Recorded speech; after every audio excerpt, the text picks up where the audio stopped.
The untold truth about Joe Budden is far more complex than what most people know. Born on August 31st, 1980, in Harlem, New York, Joseph Anthony Budden II would go on to become one of hip-hop's most controversial and misunderstood figures. What many don't realize is that before the podcasting fame, before the memes, Joe Budden was actually one of the most introspective and emotionally raw rappers in the game.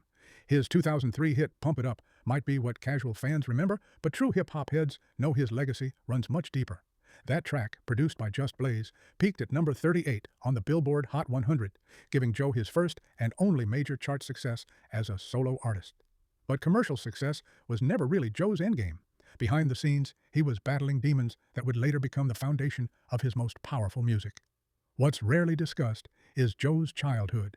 Growing up in Jersey City after moving from Harlem, young Joe witnessed domestic violence between his parents, which deeply affected his psychological development. By 16, he was already struggling with addiction issues, particularly with Molly, which he's been remarkably open about in his music. This addiction would plague him for years, leading to multiple stints in rehab facilities. His 2009 album, Escape Route, was literally recorded during one of these rehab stays, a testament to his dedication to his craft, even in his darkest moments. The Joe Budden that most people know today emerged from the ashes of his rap career. After releasing his Mood Music mixtape series, which many hip-hop critics consider some of the most emotionally honest music in the genre, Joe found himself at a crossroads. His major label deal with Def Jam had ended poorly, and the industry was changing rapidly. What's fascinating is that Joe, unlike many of his peers, recognized that evolution was necessary. While other rappers from his era were still chasing radio hits, Joe was quietly building what would become his true legacy. In 2015, Joe joined Complex's Everyday Struggle alongside DJ Academics, creating what many consider the blueprint for modern hip-hop debate shows. Their infamous interview with Migos at the 2017 BET Awards became an instant viral moment, with Joe walking off set in frustration, a clip that's been memed countless times since. But what people don't realize is that this moment was actually pivotal in Joe's career transformation. It showed that his unfiltered personality could create cultural moments even without music. The Joe Budden Podcast, which began as a small side project with friends Rory and Mal, would eventually grow into one of the most influential voices in hip-hop media. What's ironic is that the same emotional intensity and unfiltered honesty that sometimes made his music difficult for mainstream audiences became his greatest asset as a podcaster. By 2018, the podcast had secured a deal with Spotify reportedly worth $5 million, a figure that would later become a point of contention. The fallout with Spotify in 2020 revealed another side of Joe that many hadn't seen before: the business strategist. When Joe walked away from millions because he felt the platform wasn't valuing his content appropriately, many thought he was crazy. What they didn't know was that Joe had been studying the media landscape carefully. He understood his worth in a way that many content creators still don't. This move, while risky, ultimately reinforced his independence and set a precedent for creator ownership in the podcasting space. Perhaps the most misunderstood chapter in Joe's story was the very public falling out with his co-hosts Rory and Mal in 2021. When Joe fired them on air, social media erupted with criticism, painting Joe as the villain. What wasn't widely discussed was the business context behind these decisions. Joe had built the platform from nothing, invested his own money when no one believed in the concept, and felt his partners weren't matching his vision or work ethic. Right or wrong, Joe's decision was rooted in his unwavering commitment to his business principles, something he learned the hard way through years of bad record deals.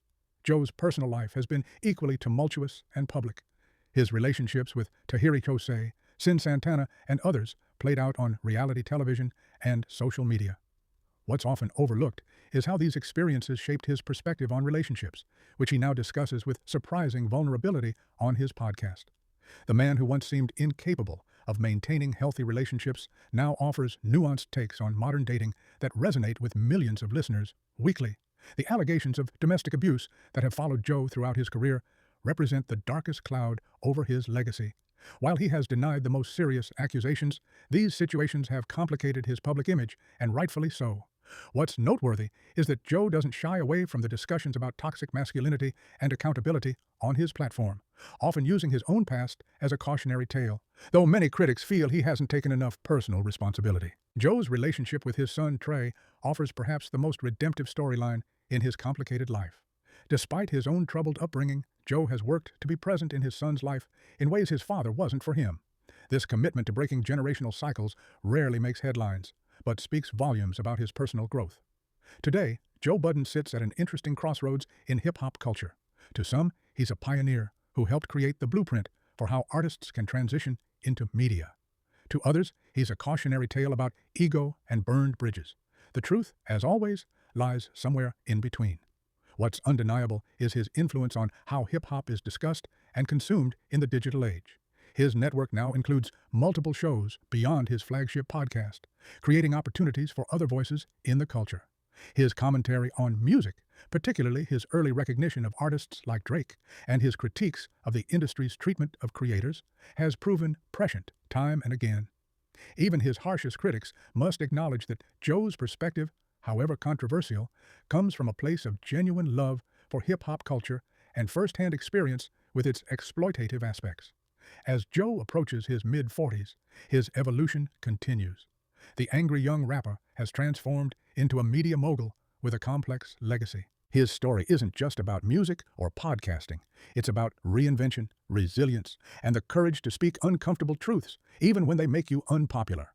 Love him or hate him, Joe Budden forced hip-hop to have conversations it needed to have, and the culture is richer for it.